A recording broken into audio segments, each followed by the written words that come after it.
அதனுடைய பாகம் 1 நம்ம பார்த்தோம். கர்த்தருக்கு சித்தமாக தான் இந்த வாரமே நம்ம முடிச்சிடும்னு நினைக்கிறேன். பாகம் 2 இன்னைக்கு அதை நம்ம கண்டினியூ பண்ண போறோம். நான் மறுபடியும் சொல்றேன், நம்ம வந்து அந்த மாம்சத்தின் கிரியைகளை எல்லாத்தையும் தனித்தனியா எடுக்கிறத விட அந்த வேரை பார்த்து நம்ம எடுக்கிறதுக்கு என்ன வழி இருக்குதோ அந்த வேரை எடுத்துட்டீங்கன்னா மற்ற கிரியைகள் எல்லாமே ஆட்டோமேட்டிக்கா போறதுக்கு வழி இருக்கு. ஸோ தனித்தனியாகவும் தியானிக்கலாம். அந்த வேரை எடுக்கும் பொழுது கண்டிப்பாக அந்த தீங்கான அந்த வேரை எடுக்கிறதுக்கு கர்த்தர்கிட்ட நம்ம எடுக்கும்போது மற்ற காரியங்களையும் கர்த்தர் பெறத்துக்கு பலம் தருவார். ஆமென். அதனால தான் இதை எப்படி சுருக்கமா எடுக்கிறது, ஏன்னா ஒவ்வொன்றா எடுத்தா நிறைய போயிட்டு இருக்கிறதுனால எப்படி எடுக்கிறது பார்க்கும்போது இப்படி ஒரு ஐடியாவை கடவுள் கொடுத்தாரு. அதனால போனவர் நம்ம என்ன பார்த்தோம்? 5 காரியங்களை பார்த்தோம். என்ன பார்த்தோம்? வேசித்தனம், காம விகாரம், விபச்சாரம், வேற என்ன இருக்கு? விக்கிரகாராதனை, பில்லி சுனியத்துக்கு இன்னும் வரல. நம்ம வந்து என்ன பார்த்தோம்? மொத்தம் 5 காரியங்கள் பார்த்தோம். அதை எடுத்து ஓபன் பண்ணி வச்சுங்க. அதனுடைய கண்டினியூஷனே இப்போ வாசிக்க போறீங்க. வாசிங்க கலாத்தியர் 5:19 19 21. அந்த கண்டினியூஷனை ஃபுல்லா வாசிங்க.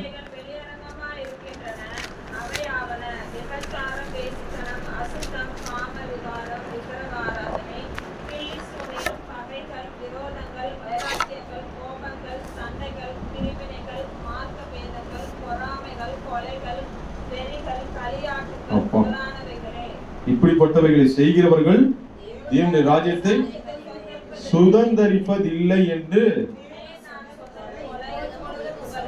அது நீங்க இன்னும் 25 வருஷம் தாண்டி பேசினாலும் இதே தான் இருக்கும். வசனம் என்னைக்குமே மாறவே மாறாது. இன்னும் ஒரு 50 வருஷம் டெக்னாலஜிலாம் டெவலப் ஆயிடுச்சு, பாவங்கள்லாம் அட்ஜஸ்ட் பண்ணிட்டு உலகமே போனாலும் வேதம் அட்ஜஸ்ட் பண்ணாது.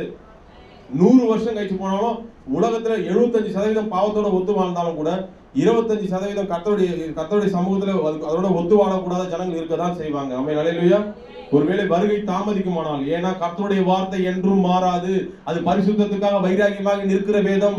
பரிசுத்தம் உள்ளவன் தான் தேவனை தரிசிக்க முடியும். பரிசுத்தம் இல்லாமல் தேவனை தரிசிக்க அது பரிசுத்தத்தை வலியுறுத்தி கொண்டுதான் இருக்கும்.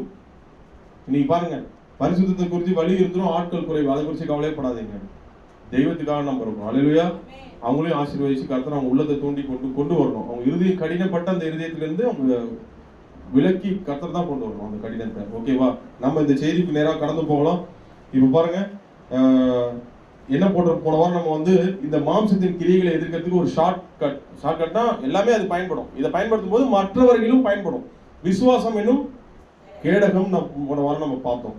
விசுவாசம் என்னும் கேடகத்தை சர்வாயுத வர்க்கத்தை நீங்க தெரிந்து கொள்ளும் பொழுது மற்ற காரியங்கள் சத்தியம் மற்ற எல்லாமே உங்களுக்கு செயல்படுறது அப்பதான் நீங்க உணர முடியும். ஒரு விபச்சாரம், பேசித்தனம், இவைகள் எல்லாம் விக்கிரகாராதனை இவைகள்லாம் எதிர்க்கணும்னா ஃபர்ஸ்ட் விசுவாசம் ரொம்ப முக்கியம். ஏன்னா உலகத்துல கண்டிப்பா இந்த 2 காரியங்கள்லாம் வந்து என்னது, விபச்சாரம், இதெல்லாம் வந்து ஈஸியா நடந்துட்டு இருக்கு. அது ஜெயிக்கவே முடியாதுன்னு ஒரு கூட்டம் இருக்கு. கண்டிப்பா இதெல்லாம் ஜெயிக்க முடியாது, அட்ஜஸ்ட் பண்ணிட்டு போனாதான் உலகத்துல வாழ முடியும்னு உலகம் சொல்லலாம். ஆனா வேதத்தை நம்பி நீங்க கர்த்தரை விசுவாசிச்சாதான் இது பாவம்னு நமக்கு தெரியும். இது பரலோகத்தை தடை பண்ணுகிறதுன்னு நமக்கு புரிஞ்சு நம்ம விளங்க முடியும். அப்போ ஃபர்ஸ்ட் விசுவாசம் என்னும் கேடகம் நமக்குள்ள உறுதியா இருந்தா சத்தியம் நமக்குள்ள கிரியையும், நீதி என்னும் மார்க்கவசம் எல்லாமே அப்புறமா நமக்குள்ள அதுக்குள்ள ஆட்டோமேட்டிக்கா கிரியை செய்ய ஆரம்பிச்சிடும். ஓகேவா? அதை நம்ம பார்த்தோம். இப்போ வந்து இன்னைக்கு நம்ம பார்க்க போறது இன்னைக்கு நம்ம வந்து மொத்தமா பாத்தீங்கன்னா அதுக்கு அடுத்து என்ன வாசிங்க? ஃபர்ஸ்ட் இது கலாத்தியர்ல அந்த மாம்சத்தின் கிரியைகள் வெளியரங்கமா இருக்கின்றன. என்ன பார்க்க போறோம்? வெள்ளி சூனியம், பகைகள், விரோதங்கள், வைராக்கியங்கள், கோபங்கள், சண்டைகள், பிரிவினைகள், மார்க்க பேதங்கள், பொறாமைகள், கொலைகள். இது வரலும் ஃபர்ஸ்ட் இது வரலும் நீங்க ஒரு பாக்ஸ்ல அடைக்குங்க. என்ன சொன்னா நான் எழுதுறதுக்கு நேரம் எழுதாம அப்படிதான். இது வரலும் ஒரு பாக்ஸ்ல அடைங்க. அப்புறமா நம்ம கடைசியில என்ன பார்க்க போறோம்னா வெறி களியாட்டம். அது கடைசியில அடுத்த இது பார்க்கலாம். இன்னைக்கே கர்த்தர் சித்தமாக முடிச்சிருவாங்க. ஸோ அந்த பாக்ஸ்ல என்ன பண்றீங்க? இது எல்லாவற்றையும் என்ன சொன்னா பில்லி சூனியத்திலிருந்து கொலைகள் வரலும் நீங்க என்ன பண்றீங்க? அதை அடக்கி பாருங்க. உங்களுக்கு ஒரு கேள்வி கேட்கிறேன். இது எல்லாமே ஒரே குணம் நீங்க நம்புவீங்களா? அதனுடைய வேறு 2 வேறு இருக்கு. அதை நீங்க கண்டுபிடிச்சிடணும். அதை நம்ம இன்னைக்கு பார்க்க போறோம். ஓகேவா? ஃபர்ஸ்ட் செய்திக்குள்ள போறதுக்கு முன்னாடி அது என்னென்ன வேறு எல்லாத்தையும் நம்ம பார்க்க போறோம். அது முன்னாடி செய்திக்குள்ள போறதுக்கு முன்னாடி ஒண்ணு மட்டும் நல்லா தெரிஞ்சுங்க. ஏன் இந்த செய்தி? அந்த கேள்வி உங்களுக்குள்ள வருதா? ஏன் இந்த செய்தி நம்ம போன வாரம் எடுத்தோம், இந்த வாரம் கண்டினியூ பண்றோம்? எதுக்காக எடுக்கணும்? ஒரு சபை இந்த செய்தி வந்து தேவனுடைய சித்தம். எத்தனை பேர் நீங்க நம்புறீங்க? அது சித்தம். ஏன்னா நீங்கள் நானும் பரிசுத்தம் உள்ளவர்கள் ஆக வேண்டும் என்பது அது நீங்க நம்பி. ஏன்னா அந்த 1 தெசலோனிக்கேயர் 4:4-7 நான் நேற்று படிக்கிறப்ப தேவன் உணர்த்தினார். ஏன் தெசலோனிக்கேயரை படின்னு உணர்த்தப்பட்டு நேற்று ஃபுல்லா தெசலோனிக்கேயர் தான் முடிச்சேன். ஏன் இது படிக்கணும்? அப்புறம் தான் அதுல இருந்து ஒரு சில காரியங்களை காட்டினார். 1 தெசலோனிக்கேயர் 4:4-7 வாசிங்க.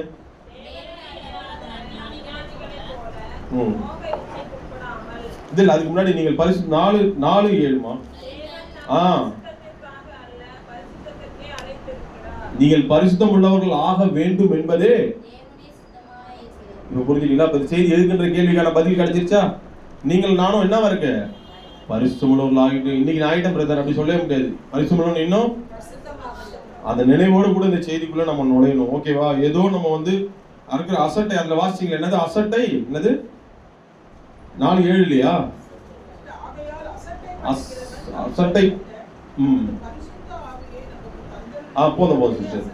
அசட்டை பண்ணாம அந்த குணம் நமக்குள்ள வரக்கூடாது. பரிசுத்த வாழ்வின் மீது நமக்குள்ள ஒரு பிடிப்பு ஏற்படணும், ஒரு வைராகியம் ஏற்படணும். அதுக்கு தான் இந்த செய்தி உங்களை நோக்கி வந்து கொண்டிருக்கிறது என்பதை நீங்க புரிந்து கொள்ள வேண்டியது ரொம்ப ரொம்ப அவசியமா இருக்குது. ஆமென். அதனால இன்னைக்கு அந்த வேரை நாம வந்து எடுத்து போடணும். அது ரொம்ப ரொம்ப முக்கியமான ஒரு பகுதியாக காணப்படுகிறது. ஓகேவா? அது என்ன ஃபர்ஸ்ட் நம்ம வாசிச்சோம்னா வந்து எல்லாமே ஒரே கேரக்டர் வைஸ்ல எல்லாமே என்ன இருக்கு, ஒரே இதுவா இருக்கு பாவங்கள். ஸோ இந்த நம்ம இன்னைக்கு நம்ம இந்த செய்திக்குள்ள போறதுக்கு முன்னாடி கண்டிப்பா பிசாசு என்ன பண்ணுவோம், பல வகையில உங்க கவனத்தை சிக்கன் குழம்பு மேல போவோம். ஞாயிற்றுக்கிழமைன்றதுனால பலவிதமான மைண்ட் என்னது அப்படி இப்படி எங்கெங்கயோ கொண்டு போக பார்ப்போம். இங்க இருந்து டிக்கெட்டே இல்லாம திருச்சிக்கு மதுரைக்கெல்லாம் போயிடுவோம். நம்ம மதுரை என்ன நம்ம மைண்டு போயிடுவோம் போகுமா? அது மாதிரி போகிறது இடம் கொடுப்பீங்களா? இந்த செய்தியை நம்ம இன்னொரு பார்வையா பார்க்கணும். என்ன சொல்றேன்? இன்னொரு பார்வையா பார்க்கணும். அப்ப நம்ம என்ன பண்ணா தாழ்ந்த சிந்தையோட கூட திமிர்வாதக்காரனையும் தாவீதின் குமாரனே யார் கூப்பிட்டா? ஒரு பார்வை இல்லாத ஒரு நபர் கூப்பிடுறது போல உங்க இருதயத்தை வச்சுப்பீங்களா? இப்போ என் இருதயத்தை அப்படி வச்சுப்பேன். ஏன்னா எனக்கு இன்னொரு பார்வை எனக்கு வேணும். இந்த செய்தியினுடைய பார்வை எனக்கு தெரியணும்.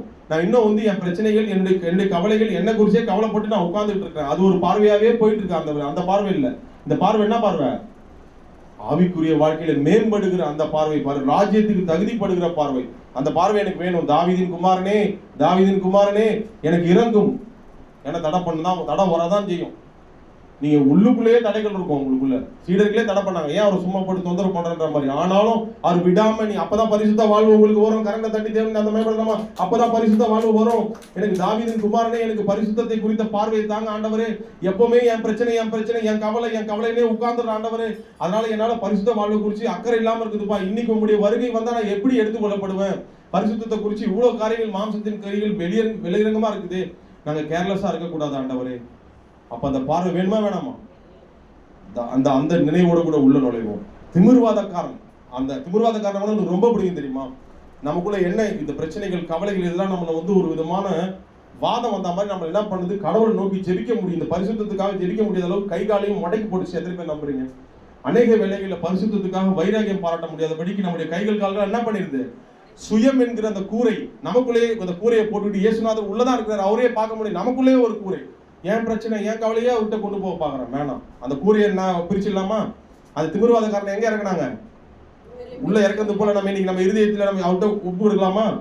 அப்பதான் நீங்கள் நானும் பரிசுத்தமுள்ளவர் ஆக முடியும். அல்லேலூயா.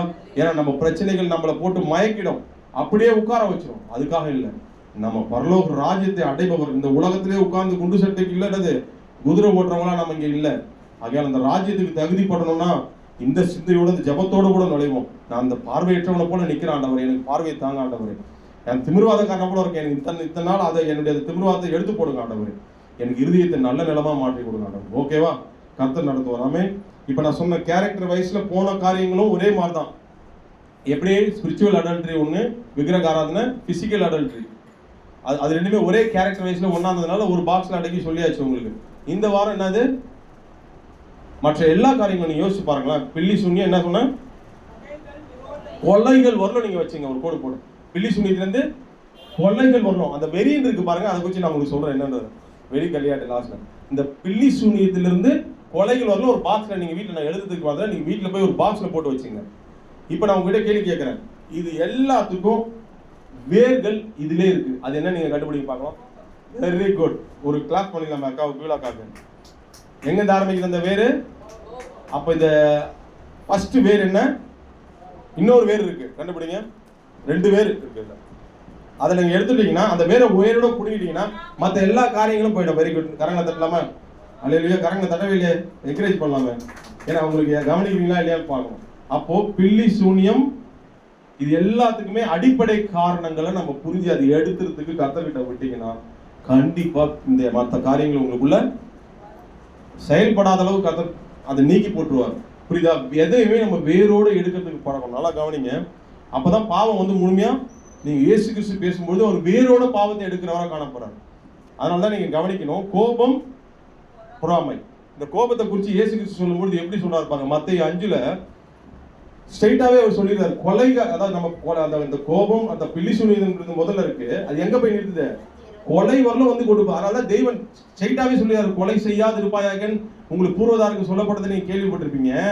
ஆனா உன் சகோதரனை நீ வாசிக்காத, நியாயம் இல்லாமல் கோபி வாசி மாத. ஆமா 5:22.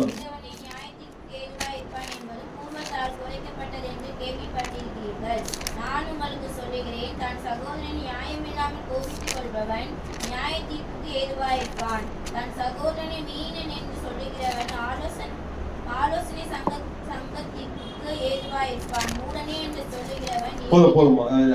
அது என்ன பாத்தீங்க நீங்க இதுல 5:21-22ல? அப்ப கர்த்தர் அந்த பேசிக் பில்லி சூனியம் அதெல்லாம் பெரிய பெரிய காரியங்கள். அது அங்க போகுது. அந்த பேசிக் வேற கடவுள் காட்டுறாரு.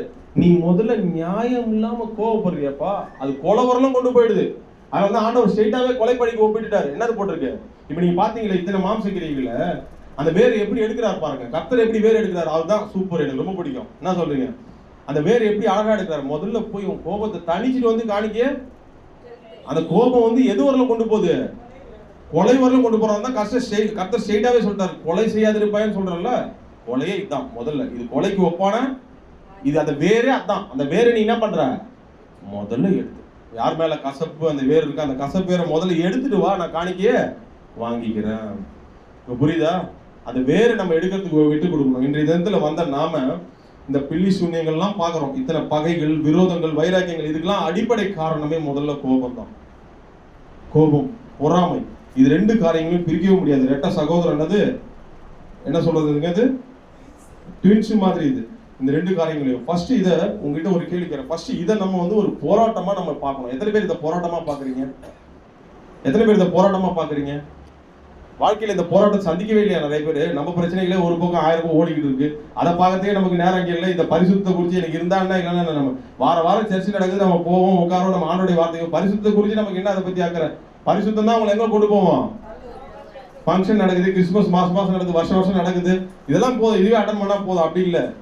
உங்களை மறுபடியும் என்னது இங்க வரதே, இங்க வந்து ஸ்கூலுக்கு போனா படிச்சு இங்க பட்டம் பெறணும். இங்க வரது எது?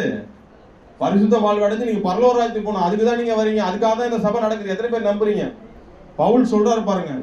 பவுல் வந்து போராட்டமா எதை பாக்குறாருன்னா பாவங்களோட போராட்டம் தான் பாக்குறாரு. ரோமர்ல வர அந்த 8:28 வருது பாருங்க. 1008 போராட்டம் வந்துச்சு. அதெல்லாம் எப்படி பாக்குறாரு அவரு? அதெல்லாம் ஒரு ஜாலியா கிறிஸ்துவின் அன்பை விட்டு அதெல்லாம் எதுவுமே அவர் ஒண்ணுமே அவரை பண்ணல. ஆனா பாவம் அவரை பயமுறுத்துச்சு பாரு. ரோமர் 7 வாசிங்க. ரோமர் 7:23.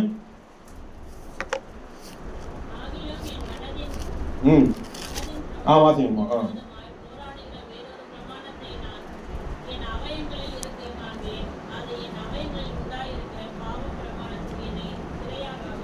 என்னை சிறையாக்கி கொடுத்து அவர் சொல்றாரு, வேதனைப்படுறாரு. நிர்பந்தமான மனுஷன் நான்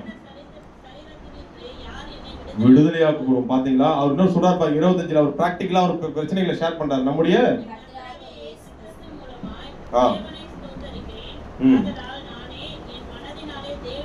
நியாயப்பிரமாணத்துக்கும் மாம்சத்தினாலே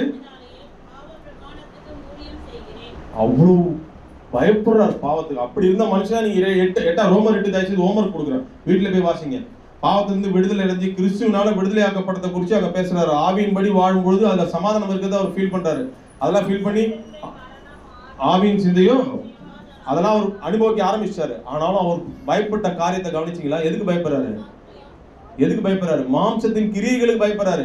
மத்த வேற எதுக்காக அவர் பயத்தாரா? ரோமர் 8:28 என்ன இருக்கு? ரோமர் 8:8 8:8 கூட மம்மி சொன்னாங்க, மாம்சத்துக்கு உட்பட்டவர்கள் தேவனுக்கு. அப்பதான் பவுல் அதை ஃபீல், அது உணர்ந்ததுனாலதான் அதெல்லாம் வந்து ஃபீல் பண்றாரு.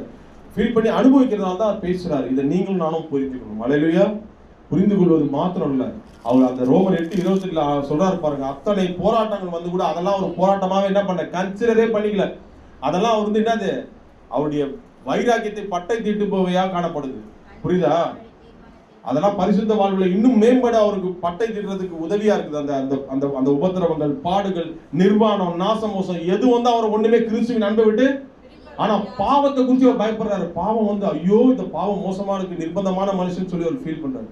இன்னைக்கு வந்த நாம என்ன மாதிரி ஃபீல் பண்றோம்? பரிசுத்த வாழ்வு மீது ஒரு தாகம் நமக்குள்ள ஏற்படுதா? இன்னைக்கு நம்ம பாக்குற காரியம்லாம் சாதாரணமான கிடையாது. நம்ம இப்ப பாருங்க, அதனாலதான் தெய்வம் பாருங்க கொலைக்கு ஒப்பிடுறார் கோபத்தை. பேசிக் அந்த கோபம்ன்றத வேரை எடுக்கணும்னா ஃபர்ஸ்ட் நாம என்ன பண்ணணும், கசப்புன்றத வேரை நம்ம இங்க இருந்து எடுக்க ஆரம்பிச்சிட்டோம்னா கண்டிப்பா பெரிய பெரிய காரியங்கள்லாம் நம்மளை விட்டு என்ன பண்ணிடும், ஆட்டோமேட்டிக்கா போயிடும். அந்த அடிப்படை வேறே அதுதான்.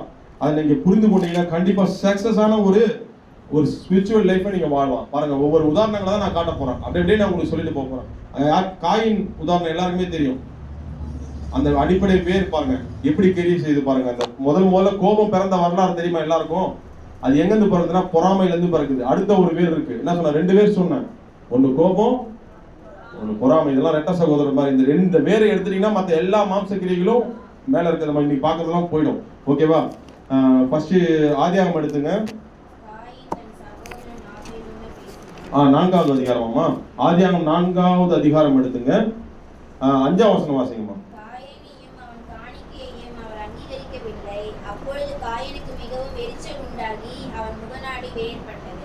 எரிச்சல் உண்டாகி அவனுடைய முகநாடி.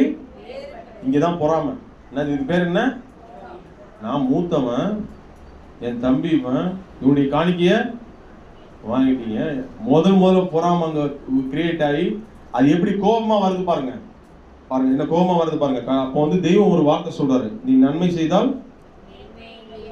நீ நன்மை செய்யாதிருந்தால் பாவம்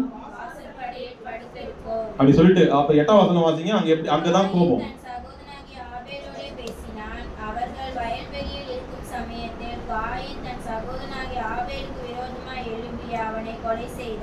பாத்தீங்களா? இப்ப நீங்க பாத்தீங்க லிஸ்ட்ல எது ஒண்ணு வந்து கொண்டு நிறுத்துச்சு? பொறாமையில ஆரம்பிச்ச கோபம் எங்க வந்து நிறுத்துச்சு? நம்ம பாக்குற வெறி, கொள்ளைகள், அது ஒண்ணு பில்லி சுனி வைக்க வேண்டியது. ஏன்னா இவரே டேரக்டாவே தன்னுடைய தம்பி என்ன பண்ணிட்டாரு, அன்னைக்கு பில்லி சுனி வைக்கிறதுக்கு அந்த சூனியக்காரங்களாம் அந்த மாதிரிலாம் கிடையாது. இவர்கிட்ட முடியாதவங்க தான், பயப்படுறவங்க தான் என்ன பண்ணுவாங்க, போலீஸுக்கு கோர்ட்டுக்கு பயப்படுறவங்க தான் எங்க போறானுங்க. எல்லாம் ஒண்ணுதான், சாப்டர் ஒண்ணுதான். கோபம் பொறாமை தான். பலம் உள்ளவன் கொண்டுறான், பலம் இல்லாதவன் என்ன பண்றான், சமுதாயத்துக்கு இது பயப்படுறவன் பில்லி சுனி வைக்கிறதுக்கு போயிடுறான். எந்த பிரச்சனையும் கிடையாது. பேயை பிடிச்சி ஜெயில போட முடியாது. இல்லது என்ன பண்ண முடியாது பேயை பிடிச்சி. சரி பரவாயில்ல, அப்படியே தூண்டி விடலாம். இன்னைக்கு பாருங்க டிவில ஆடு காலையில பாக்குறேன், ஏசப்பா அருள் வாக்குறான். எங்கெங்கெல்லாம் வருது பாருங்க. எங்க பைபிள் இதுல போடுறாங்க பார்த்தலாமா? எல்லாமே பில்லி சுனியும் வசியம் பண்ணுதல். டிவில பார்த்தா ஒரே விளம்பரம் அதான் போயிட்டு இருக்கு. இதுல பாக்குறப்ப அந்த நியூஸ் சேனல், லோக்கல் சேனல்ல அந்த 100க்கு மேல பாத்தீங்கன்னா உங்களுக்கு அதெல்லாம் வருது. அப்ப என்ன அர்த்தம், ஜனங்க எப்படி போயிட்டு இருக்கு? இப்ப எல்லாம் வந்து விளம்பரமா போயிடுச்சு. என்னது பில்லி சூனியம் வைக்கிறது விளம்பரமா அது வந்துட்டு இருக்கு. இப்ப எல்லாமே எப்படி இருக்கு பாருங்க. காலம் எப்படி போயிட்டு கடைசி காலத்துல ஓப்பனாவே போடுது. இந்த மாந்திரிகம், கேரளா மாந்திரிகமா, என்னத்த கேரளா மாந்திரிகம், பில்லி சூனியம். அதுக்கெல்லாம் என்ன அடிப்படை காரணம்? என்ன காரணம்? வசியம் பண்ணுது. அதுக்கு என்ன காரணம்? பொறாமை. அழகான பொண்ணு எனக்கு வேணும், அது அசியம் பண்றது, வசியம் பண்றது. அது அந்த பொறாமை. வேற ஒருத்தன் கட்டிட்டு போயிட்டான்னா எல்லாமே எதுல இருந்து வருது பாருங்க. எங்க இருந்து வருது? பொறாமை, கோபம். அவன் என்னோட முன்னேறி போயிட்டு இருக்கானே, அவனை அடிக்கணும். டைரக்டா அடிக்கிறதுக்கு இந்த காயின் மாதிரி இது கிடையாது. என்ன பண்றான் அவன்? போய் பொறாமை, பில்லி சூனியம். பாத்தீங்களா? அப்ப எப்படி ஒவ்வொன்னா அங்க இருந்து வருது பாருங்க. நான் ஒரு எக்ஸாம்பிள் எல்லாத்தையும் காட்டுறதுக்கு நேரம் இல்லை. அந்த வேற உங்களுக்கு காட்டுறேன். அப்ப இந்த பொறாமை எடுத்துட்டு என் தம்பி தானே அவன் நினைச்சிருந்தான்னா அவன் கொலை செஞ்சிருக்க மாட்டான்ல. இன்னொரு சந்ததி உருவாயிருக்கும்ல ஆபேல் மூலமா. பாத்தீங்களா எவ்வளவு டேஞ்சர் பாருங்க இந்த கோபம். ஏன் இதை காட்டுறேன்னா, இந்த கோபத்துக்கான காரணம் என்ன? இந்த பொறாமை இந்த வேற எப்படி எடுக்கிறது? விட்டு கொடுக்குற அந்த மனப்பான்மை நமக்குள்ள வந்துச்சுன்னா கண்டிப்பாக நம்ம இந்த கோபம் என்ற வேற எடுக்க முடியுமா, எடுக்க முடியாதா? கண்டிப்பா. நீங்க இதை கொஞ்சம் யோசிச்சு பாருங்களேன். இப்போ நமக்குள்ள ஏதாவது நம்ம எனக்கு வந்து இப்போ பெரும்பாலும் இந்த சொத்துக்காக தான் நிறைய நீங்க சண்டைகள்லாம் நிறைய நடைபெறுது. எத்தனை பேர் நம்புறீங்க? எனக்கு வர வேண்டியது பாதிக்கு பாதி என் தம்பி எடுத்துட்டு போயிட்டான் பாரு. 70% சொத்தை எடுத்துட்டு போய் எனக்கு எத்தனை கொடுத்துருக்கான்? 30 தான் கொடுத்துருக்கான். என்ன ஆகுது அங்க? பொறாமை, கோபம். உடனே வந்து தம்பியை எப்படியாவது அவன் என்ன பண்ணோம்.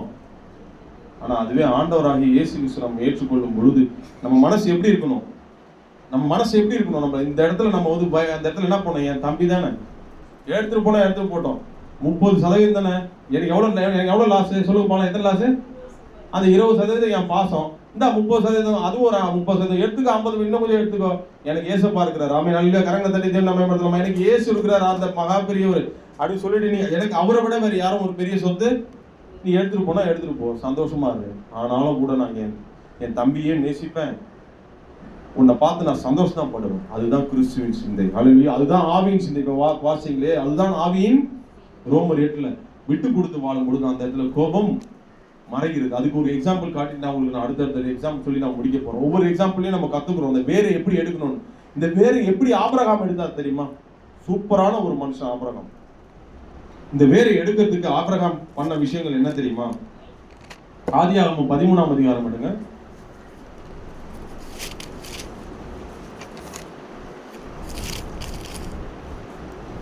இது 8ஆம் வசனம் வாசிங்க.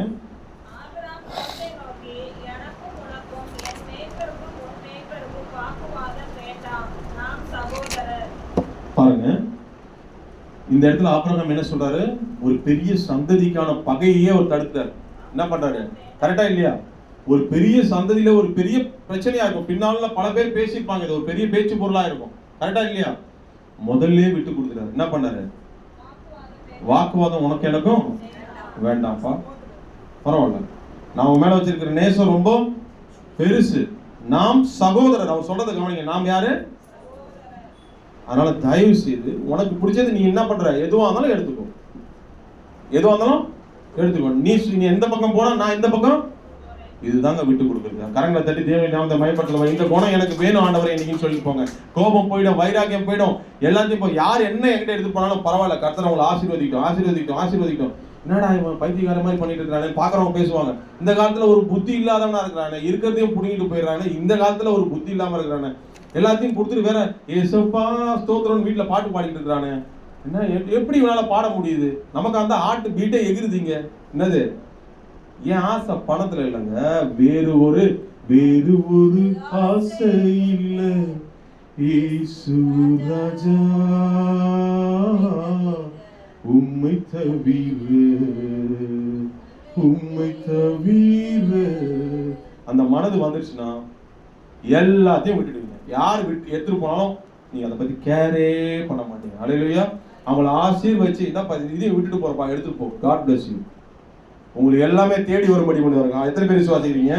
ஆபிரகாம் எப்படி செஞ்சார் தெரியுமா?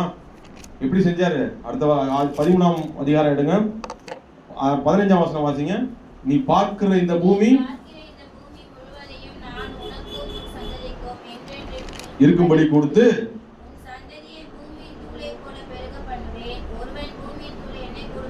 உன் சந்ததியும் என்ன. அப்படியே கீழே பாருங்க ஆசீர்வாதங்கள். நீ போதும் கீழே நீ வீட்டுல போய் வாசினா அந்த ஆசீர்வாதங்கள் நல்லா கவனிங்க. நீ வலதுபுறமாவது போ, எங்க வேணாலும் போய்க்கு, விட்டு கொடுத்த உனக்கு என்ன மாதிரியான ஆசீர்வாதத்தை கடவுள் கொடுத்தாரு? நீ எந்த பக்கம் போனாலும் உனக்கு இடம் தான்ப்பா. ஹல்லேலூயா. எப்படி? ஹல்லேலூயா. நீ எந்த பக்கம் போனாலும் உனக்கு நான் கொடுக்குறேன், நீ நடந்து திரி. இதுதான் தெய்வம் கொடுக்குறது. ஹல்லேலூயா. விட்டு கொடுப்பார், கெட்டு போவது இல்லை. அந்த இடத்துலதான் கோபமும் பொறாமையும் முழுவதுமாக அந்த வேர் எடுக்கப்படும் இடம் அங்குதான். எத்தனை பேர் நம்புறீங்க? இந்த இடத்துல பொறாமையும் படல. அவர் பொறாம கூட அவர் டென்ஷன் ஆயிருக்கலாம், வைராகியம் காட்டியிருக்கலாம், நான் உன்னோட பெரியவன் அப்படிலாம் அவர் எதையும் அவரே பண்ணல. ஆனாலும் ஆபிரகாம் தாழ்ந்து போனார், எல்லாவற்றையும் மடக்கினார். அந்த பேசிக்கான கோபத்தை என்ன பண்ணாரு? எடுத்துட்டார், பொறாமையை எடுத்துட்டார். சூப்பரா இருந்தார். ஹல்லேலூயா.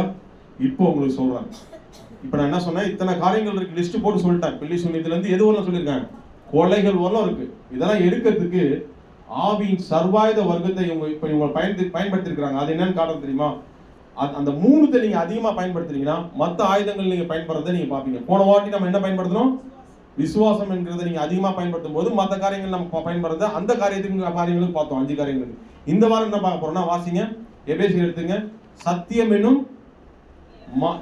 சத்தியம் என்னும் மார்க்கச்சி வாசிங்க. எபேசியர் 5ஆம் அதிகாரமா 6ஆம் அதிகாரத்துல வரும் 14ஆம் வசனம். கட்டினவர்களாயும் அடுத்து போதும் மொத்தம் 2 காரியங்கள். இப்ப 2 காரியங்களை நான் முதல்ல உங்களுக்கு சொல்றேன். இப்ப நம்ம பார்த்ததுலேயே அது இருக்கு 2 காரியங்கள். நீதி என்னும் மார்க்கவசம். இவங்க எப்படி அதை ஹேண்டில் பண்ணாங்க பழைய ஏற்பாடு, இந்த ஆபிரகாம் எப்படி ஹேண்டில் பண்ணாருன்றதை நம்ம பார்க்கணும். ஃபர்ஸ்ட் நீதி என்னும் மார்க்கவசத்தை அவர் வச்சிருக்கிறாரு. சத்தியம் என்னும் கட்சி அவருக்கு இருக்கு. ஏன்னா கர்த்தர் அவருக்கு வாக்களித்தது தான் சத்தியம். எத்தனை பேர் நம்புறீங்க? அவர் வந்து ஆல்ரெடி அவர் கட்டிட்டு தான் இருந்தார். எப்படி கட்டியிருந்தாரு? ஆபிரகாம் தன்னுடைய கட்சியை எப்படி கட்டியிருந்தாரு? கட்டினவரா இருந்தார். கர்த்தருடைய வார்த்தை அவருக்குள்ள இருந்துகிட்டே இருந்ததுனால தான் அவர் கோபத்தை எடுக்க முடிந்தது. இல்லைன்னா அவர் கோபத்தை எடுத்துக்க முடியாது. எனக்கு கர்த்தர் செய்வான்னு சொல்லியிருக்கிறாரு. உனக்கு உன் சந்ததியை ஆசீர்வதிக்கவே ஆசீர்வதிக்க, பெருகவே பெருக பண்ணுவேன்னு சொல்லியிருக்கிறாரு. அந்த சத்தியம் அவருக்குள்ள இருந்துச்சு. நீ எனக்கு முன்பாக உத்தமனா அந்த கடவுளுடைய வார்த்தைகள் பிரமாணங்கள் எல்லாம் அவருக்குள்ள எப்படி இருந்துச்சு? நியாய பிரமாணங்களா கொடுக்கப்படுவதற்கு முன்னாடியே அவருக்குள்ள எல்லாமே அந்த கட்சியை அவர் கரெக்டா கட்டியிருந்தார். ரெண்டாவது நீதி, அந்த விசுவாசம் என்கிறதே அவர் எப்படி பார்க்கிறார்? கடவுளை நீதியாக கண்டார். யார் இடத்துல கண்டார்? அந்த ஆபிரகாம் கிட்ட கண்டார். அந்த ஆபிரகாம் பாருங்க இந்த காரியத்தை விட்டு கொடுத்தாரு. இது ஒரு நீதி. எத்தனை பேர் நம்புறீங்க? அதுதாங்க விசுவாசம். பிராக்டிக்கலா அப்ளை பண்றது தான் அந்த நீதியா பாக்குறது. பிராக்டிக்கலா அப்ளை பண்றாரு அந்த இடத்துல. என்ன பண்றது? நீதியே என்னும் மார்க் கவசம். என்னது? அந்த மார்க் கவசம் அவர்கிட்ட இருந்ததுனால தம்பியாவது யாரா இருந்தாலும் எல்லாத்தையும் விட்டு கொடுத்தாரு. எனக்குள்ள அவர் இருக்கிற அந்த அந்த வார்த்தை இருக்கு. நீதி என்னும் அவர் மேல வச்சிருக்க விசுவாசத்தை எங்க வச்சிருக்கிறேன்? விட்டு கொடுத்தாருங்க. அப்ப நீ இன்னைக்கு வந்த நாமளும் இந்த தர்பாயுத வரங்கள் எடுத்துக்கலாமா? சத்தியம் எனக்கு இருக்கு. இந்த வேதனை இதை விட ஒரு பெரிய சொத்து எனக்கு எதுவுமே இல்லை. எனக்கு என்னுடைய வாழ்க்கைக்கு எல்லாமே இருக்கு. என் குடும்பம், என் பிள்ளைங்க எல்லாமே நல்லா இருக்கிறதுக்கு எல்லாம் வழி எங்க இருக்கு? இதுல இருக்கு. அதனால நீ என்கிட்ட எதை பறிச்சாலும் நான் விட்டு கொடுத்து தான் போவேன். ஏன்னா இதை ஆல்ரெடி எனக்குள்ள அணிஞ்சுதான் இருக்கேன். இதுதான் எனக்கு போதும். இதை நான் நம்புறேன் பாருங்க. இதை நம்பி பிராக்டிக்கலா அப்ளை பண்றேன் பாருங்க. சூழ்நிலைகள் வரும்பொழுது இந்த ஆபிரகாமுக்கு ஒரு சூழ்நிலை வந்துச்சு. கோபத்தை காட்டுவதற்கும் ஒரு வைராக்கியத்தை காட்டுவதற்கும். ஆனா காட்டாரா? ஏன்னா இது இருந்ததுனால அவர் அல்வா மனசு ஃப்ரீயா இருந்துச்சு. கர்த்தருடைய வார்த்தை அவருக்குள்ளவே இருந்துச்சு. கண்டிப்பா அவர் சொன்னதை அவர் உயர்த்துவார். அந்த நம்பிக்கை அவருக்குள்ள இருந்துச்சு. அது நீதியில வெளிப்படுத்தினார். அதை பிராக்டிக்கலா அப்ளை பண்ணி இன்னைக்கு நம்ம வெளிப்படுத்துவோமா? உங்களுக்கு இந்த மாதிரி சூழ்நிலைகள் வருமா வராதா? வாழ்க்கையில உங்களை கோபப்படுத்தும்படியான பல சூழ்நிலைகள் வரலாம். என்ன வந்தாலும் இன்னைக்கு நீ உறுதி வைங்க, என் சகோதரன் மீது யார் மீதும் நான் படாதபடிக்கு இந்த வார்த்தை எனக்குள்ள தேவன் எனக்கு நிறைவு குறைவு இருந்தாதான் கோபம் வரும். எனக்கு நிறைவை கொடுத்துட்டார் ஆல்ரெடி. எனக்கு நிறைவே இயேசுதான். எத்தனை பேர் நம்புறீங்க? இந்த சத்தியம் தான், இந்த வேத வார்த்தைகள் தான். இந்த கட்சியை நான் அணிந்துகிட்டு இருக்கிறேன். நீதி என்கிற அந்த விசுவாசிச்சு அந்த நீதியை நான் ஒவ்வொருத்தரையும் வெளிப்படுத்தும் போது அது நீதி எனும் மார்க் கவசமாக இங்க வச்சிருக்கிறேன். ஆமென், ஹல்லேலூயா. இது நீங்க செய்ய நீங்க ஜெயிச்சுக்கிட்டே இருப்பீங்க. இது அவங்க கிட்ட இல்ல பாருங்க. அதனால தான் பாருங்க நான் இதை உங்களுக்கு சத்தியம் ஏன் சொல்லணும்னா, இதை வந்து காயின் வந்து உள்வாங்கல. காயின் ஏன் உள்வாங்கல? காயினுக்கு ஒரு சத்திய வார்த்தைகள் சொல்றாரு. என்ன வார்த்தை சொல்றாரு? ஆசீர்வாத சத்திய வார்த்தைகள் சொல்றாரு. என்ன சொல்றாரு பாருங்க காயினுக்கு. அதை அவர் உணரவே இல்லை கர்த்தருடைய வார்த்தையை. 7ஆம் வசனம் வாசிங்க. ஆதியாகமம் 4:7. நீ நன்மை செய்தால் மேன்மை இல்லையோ? நீ நன்மை செய்யாதிருந்தால் பாவம் வாசற்படியில் படுத்திருக்கும். அவன் ஆசை உன்னை பற்றியிருக்கும். நீ அவனை ஆண்டு கொள்வாய் என்றார். என்னப்பா போட்டிருக்கீங்க? என்ன போட்டிருக்கு? இது யார் பேசுறது? யாருடைய வார்த்தை? இவன் உடனே அதை உள்வாங்கி தனக்குள்ள அணிந்து கொண்டிருந்தானா அதை வந்து ஐயோ எனக்கு கர்த்தர் சொல்லிட்டாரு, கண்டிப்பா என்ன மேன்மை படுத்துவார். அப்படி பண்ணாரு. அப்படியே ஆண்டவரே ஓகே ஆண்டவர் அப்படியே சொன்னாரு. ஆனா ஆபிரகாம் கீழ் பண்ணிச்சாரு. ஆனா இவர் அப்படியே சொன்னாரு சொல்லல. என்ன ஆச்சு? என்ன பண்ணாரு அடுத்தது? அவரு கொலை. அப்போ சத்தியத்தை என்ன பண்ணல உள்ள. இன்னைக்கு நம்ம சத்தியங்கள் வாங்குறோம். உள் வாங்கலன்னா கோபங்கள் ஆட்டோமேட்டிக்கா நமக்குள்ள எனக்கு நன்மை செஞ்சு மேன்மை தரும்னு அவர் சத்தியம் நிறைய வார்த்தைகள் பேசிட்டு தான் இருக்கிறார். நிறைய காரியம் அதை உள் வாங்கினாதான், உள் வாங்கி நம்ம அப்ளை பண்ணாதான் நம்ம ஜெயிக்க முடியும். ஆபிரகாம் உள் வாங்கி இருக்கிறார். ஏற்கனவே எனக்கு ஆசீர்வதிக்கவே உள் வாங்கினதுனால தான் என்ன பண்ணாரு அவரால் பண்ண முடிஞ்சது. லோத்துக்கு என்ன பண்ண முடிஞ்சது? Very good. என்ன பண்ண முடிஞ்சது? விட்டு கொடுக்க முடிஞ்சது. கர்த்தர் உடனே நன்மை செஞ்சாரா இல்லையா? உடனே வந்து பேசினாரா இல்லையா? அதுதான் ஃபர்ஸ்ட். இன்னைக்கு சர்வாயுத வர்க்கங்களை நாம் என்ன பண்ணோம்? சத்தியம் என்னும் இன்னைக்கு அதிகமா பயன்படுத்துறது இந்த இத்தனை காரியங்கள் எதிர்க்க சத்தியம் என்னும் அல்லது கச்சையும் நீதி என்னும். இப்ப இன்னொரு காரியமும் இதுல அடங்குது, அன்பு. என்னது? அதுதான் நீதி படிக்கிறப்ப தெசலோனிக்கேயர்ல காணப்படுறது. அதுவும் ஒரு மார்க் கவசமா போடப்படுது. ஆவின் கனிகள்ல அன்பு இருக்கு. கரெக்டா இல்லையா? அது ஆட்டோமேட்டிக்கா உங்களுக்கு அன்பு வந்தாலே போதும், மற்ற எல்லா காரியங்களும் ஆட்டோமேட்டிக்கா வந்துடும். 1 தெசலோனிக்கேயர் எடுங்க 4ஆம் அதிகாரத்துல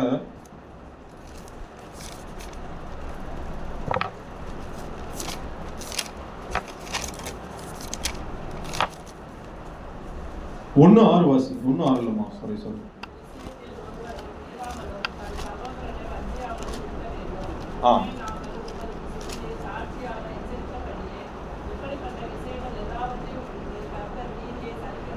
இல்ல சிஸ்டர், அதுல அந்த ஆவி அன்பு சொல்லிட்டு வருமே, ஒரே நிமிஷம். அன்பு என்னும் நீ அதுல அன்பு நீதி என்னும் மார்க்கவசம் வருமேமா? இல்ல இதுலயே வரும், இதுலயே வரும். இது படிச்சேன் நான். ஒரே நிமிஷம். இந்த 1 தெசலோனிக்கேயர் எடுத்துங்க, 2ஆம் அதிகாரத்திலயா? ஒரே நிமிஷம்.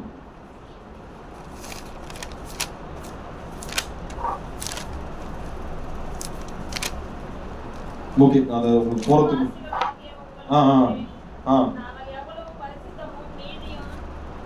அதுல இருக்கல விசுவாசம் இல்லம்மா. அதுல சரி நான் உங்களுக்கு நான் பார்த்து சொல்றேன். அதுல பாத்தீங்கன்னா நீதி என்னும் மார்க் கவசம் பிளஸ் அன்பும் ஒரு மார்க் கவசமா அங்க போடப்படுது.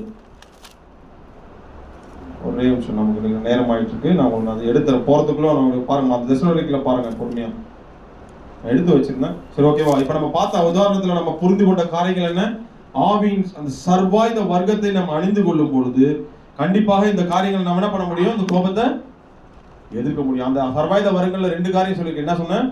அதை நீங்க அதிகமா பயன்படுத்தினாலே இந்த கோபங்களை நம்ம எதிர்கொள்ள முடியும். சத்தியம் என்னும் கச்சை, நீதி என்னும் மார்க்கவசம், அன்பு என்னும் மார்க்கவசமும் இருக்கு. அதை நீங்க பார்க்க போறோம். நம்ம அதை தேடி தரோம். ஓகேவா? இதை நீங்க மனதில் இருத்தி கொள்ளுங்க. ஓகேவா? இப்போ தொடர்ந்து நீங்க பார்த்து கொண்டே வரும்போது இதுக்கான முக்கியமான ஆபிரகாம் கோபுரத்துக்கு நிறைய காரியங்கள் அவருக்குள்ள இருந்துச்சா இல்லையா? அவங்கள பார்த்து கேட்கிறேன். கோபுரத்துக்கு நிறைய காரியங்கள் இருந்துச்சா இல்லையா? ஆனால் அவர் கோபப்பட இல்லை. காரணம் அவருக்குள்ள சத்தியம் இருந்துச்சு. ஆமென். இன்னைக்கு உங்களால முடியலையா? நீ இயேசு நோக்கி பாருங்க. இயேசு அந்த பகையை எடுத்து போடுவாரா போட மாட்டாரா? பகை உணர்வை எடுத்து போடுவாரா போட மாட்டாராங்க? இன்னைக்கு எங்கேயுமே எல்லா இடங்கள்லயும் பகைகள் ஒரு காரணமா இருக்குது. அந்த பகையை நம்ம எடுத்து போட நம்ம விட்டு கொடுக்கிறதுக்கு இயேசுவால மட்டும்தான் முடியும். ஏன்னா அத்தனை வருட பகையாக நின்ற பிதாவுக்கும் ஜனங்களுக்கும் பகையாக நின்ற தடையாக நின்ற அந்த சுவரையே அவர் என்ன பண்ணாரு? பகையாக நின்ற சுவரையே இடித்து போட்டவர். உங்களுடைய பிரதர் எனக்கு 30 வருஷம் பகை ஆயிடுச்சு, 40 வருஷம் பகை ஆயிடுச்சு, என்னால அதை எடுக்க முடியல, நீங்க ஃபீல் பண்ணாதீங்க. கிட்டத்தட்ட ஆதியாமத்துல ஆதாம் பண்ண பாவத்துல இருந்து எது ஒரு வந்துச்சு? இயேசு கிறிஸ்து சிலுவை வரை இந்த பகையை என்ன பண்ணார்? ஆண்டவர் சிலுவையில கலந்து போட்டார். உங்க 30 வருஷம் பகலா அவருக்கு என்னது? ஒண்ணுமே இல்ல. அந்த சிலுவை காட்சியை நீங்க பார்க்கும்போது கண்டிப்பாக அதுல இருந்து வெற்றி பெற முடியும். ஹல்லேலூயா. ஆவியானவர் அந்த பலனை உங்களுக்கு அருளுவார். ஓகேவா? இன்னைக்கு நம்ம பார்த்தோம். ஃபர்ஸ்ட் இதை நீங்க மனதில் இருத்தி கொள்ளுங்க. இன்னொரு உதாரணத்தை கூட உங்களுக்கு காட்ட போறேன். இன்னைக்கு ஒரு மனதில் ஒரு வைராக்கியம் கொள்ளுங்க. யார் மீதும் நான் ஏதாவது பகைகள் வைராக்கியங்கள் எது இருந்தாலும் இயேசப்பா அதை உடைத்து போடுவார். ஆமென். ஹல்லேலூயா. உடைத்து போடுவார். என் அன்பை நான் முதல்ல காட்டிட்டு போறேன். ஏன்னா தேவனுடைய ராஜ்யத்துக்கு நான் தகுதிப்படணும். அதை தடை செய்கிறதா இது காணப்படுது. இயேசு கொலைப்படிக்கு ஈக்குவலா சொல்லிட்டு இருக்கிறாரு. அப்ப நான் சகோதர பகையை நான் நீக்கணும், அன்பு கூறதுக்கு என் இருதயத்தை விட்டு கொடுக்கணும் அப்படின்னு நீங்க சொல்லும் பொழுது கர்த்தர் சந்தோஷப்படுறார். ஹல்லேலூயா. அந்த இருதயத்தையே அவர் மாற்றி போடுவார். ஆமா, அன்பால் அன்பால் போதிக்கப்படுற அன்பு மாத்திரம் தான் நம்மள மாத்தோம். ஆமென். ஹல்லேலூயா. அன்பு மாத்திரம் தான் இன்னொருத்தனையும் மாத்தோம். இப்ப பாருங்க, அடுத்த ஒரு உதாரணத்தை காட்டுறோம் பாருங்க. பவுல், எத்தனை பேருக்கு தெரியும்? சவுல் தெரியுமா? பவுல் தெரியுமா? சவுலையும் எனக்கு தெரியும், பவுலையும் எனக்கு தெரியும். அதனால பாருங்க, அப்போஸ்தலர் 8:1 வாசிங்க. அவருக்கு என்ன மாதிரியான பேர் இருக்கு பாருங்க. பைபிள் கொடுத்துருக்கு பாருங்க. சவுலா இருக்கிறப்போ அப்போஸ்தலர் 8:1. அவனை கொலை செய்கிறதுக்கு சவுலும் சம்மதித்திருந்தான். அக்காலத்திலே எருசலேமில் உள்ள சபைக்கு மிகுந்த துன்பம் உண்டாயிற்று.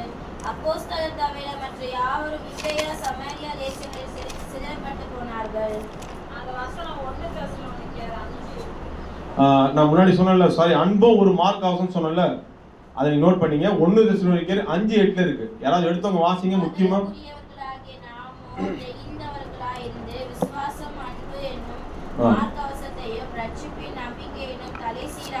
அதெல்லாம் நமக்கு தெரியும். அப்ப நம்ம என்ன சொன்ன? அன்பு ஒரு மார்க் கவசமா வந்துருது. நீங்க இந்த கோபங்கள் எல்லாம் எதிர்கொள்ளணும், பொறாமை இல்லாம இருக்கணும்னா சத்தியம், நீதி, அன்பு உங்களுக்குள்ள இருந்துச்சுன்னா கண்டிப்பா அந்த கோபம் பண்றது வேற என்ன பண்ணுவார்? ஆண்டவர் எடுத்து போடுவார். மத்த எல்லா ஆவியின் கனிகளும் கூட உங்களுக்குள்ள கிரியை செய்யும். மத்த சர்வாயுத வர்க்கங்களின் பயன்பாடும் உங்களுக்குள்ள அதிகமாக இருக்கும். ஃபர்ஸ்ட் இவைகளை நீங்க புரிஞ்சுக்கிட்டாதான் நான் ரட்சிக்கப்பட்டவனேன்றதே உங்களுக்கு புரியும். சத்தியம் தான் உங்களை விடுதலை ஆக்கிருக்கு. எத்தனை பேர் நம்புறீங்க? ஸோ அதனால ரட்சிப்பின் தலை சீரா எல்லாமே அப்பதான் இருக்கிறத நீங்க உணர்வீங்க. ஃபர்ஸ்ட் இந்த பேசிக்கா இந்த 3 காரியங்கள் ரொம்ப முக்கியமான ஒன்று. ஸோ அதுக்காக தான் இந்த பவுலுடைய உதாரணங்களும் அது காட்டும் பாருங்க. அப்போஸ்தலர் 8 என்ன பண்றது? அப்போஸ்தலர் 8:1 என்னமா வாச்ச? அவனை அப்ப அவர் எப்படிப்பட்டவரா இருந்தாரு? பவுல் கொலை செய்யறதுக்கு சம்மதிக்கிற அளவுக்கு அவர் பெரிய கோபக்காரரா யார் இருந்தாரு? சவுல் இருந்தார். அதே இன்னொரு உதாரணம் கூட இருக்கு பாருங்க. அப்போஸ்தலர் 8:3 வாசிமா. சவுல் வீடுகள் தோறும் நுழைந்து புருஷரையும் ஸ்திரீகளையும் இழுத்து கொண்டு போய் காவலில் போட்டு சபையை பாழாக்கி கொண்டிருந்தான். சபை என்ன பண்ணிட்டு இருந்தாருப்பா? அவரு பாழாக்கிட்டு இருந்தாராம்ப்பா. அவரை குறிச்சு இன்னொரு இடத்துல போட சீரி அவனுடைய கோபம் எப்படின்னா மூர்க்கத்தோட கூட அவனுடைய கோபம் எப்படி இருந்தது? 9:1 வாசிங்க. அப்போஸ்தலர் 9:1. சவுல் என்பவன் இன்னும் கர்த்தருடைய சீஷரை பயமுறுத்தி கொலை செய்யும்படி சீரி பிரதான ஆசாரியர்களுக்கு போய் என்னங்க போட்டிருக்கு? சீரி. அந்த கோபம் எப்படி இருந்திருக்கு பாருங்க பவுல். ஏன்னா பவுல் எந்த கோத்திரத்தார் சொல்லுங்க, யாராவது சொல்லுங்க. பவுல் எந்த கோத்திரத்தார்? பென்யமீன். என்ன கோத்திரத்தார்? பென்யமீன் கோத்திரத்தார். ஒரு பயங்கரமா நியாயப்பிரமாணத்துக்காக வைராகியம் பாராட்டுகிற ஒரு இஸ்ரவேலனாக ஒரு பென்யமீன் கோத்திரத்தானாக இருந்தவர். கொஞ்சம் யோசிச்சு பாருங்க. பென்யமீன் ஒரு உதாரணத்துக்கு தான் சொல்றேன். பென்யமீன் கோத்திரத்தார யாக்கோபு ஆசீர்வதிக்கும் பொழுது என்ன சொல்றாரு? பென்யமீன் கோத்திரத்தார் குறித்து என்ன சொல்றாரு? பென்யமீனே நீ பீறுகிற ஓநாய். எடுத்து வாசிங்க. பீறுகிற அந்த கோபம், அந்த வைராக்கியம், நியாயப்பிரமாணத்துக்காக வைராக்கியம், அந்த வைராக்கியம், அந்த கோபம், பீறுகிற அந்த ஒரு டென்ஷன் ஆகிற குணம், கர்த்தருக்காக நான் அதையும் பண்ணுவேன் இதையும் பண்ணுவேன், அந்த ஒரு பழைய ஏற்பாட்டு வைராக்கியம் உடைய ஒரு கொலை செய்கிற அளவுக்கு சமாளிக்கிற அளவுக்கு எப்படி இருந்தார் அவரு? சவுலா இருந்தாரு. அந்த சவுல் எப்படி மாறினாருங்க? அவர் புரிஞ்சுக்கிட்டாரு. அப்படிப்பட்ட சவுல் எப்படி உடைக்கப்படுறாரு? இயேசுவினுடைய சத்திய வார்த்தைகள், அந்த அன்பு ததும்புகிற வார்த்தைகள் அவரை நோக்கி வரும்பொழுது எப்படி அந்த இயேசுவின் வார்த்தை எல்லாமே சத்தியம். எத்தனை பேர் நம்புறீங்க?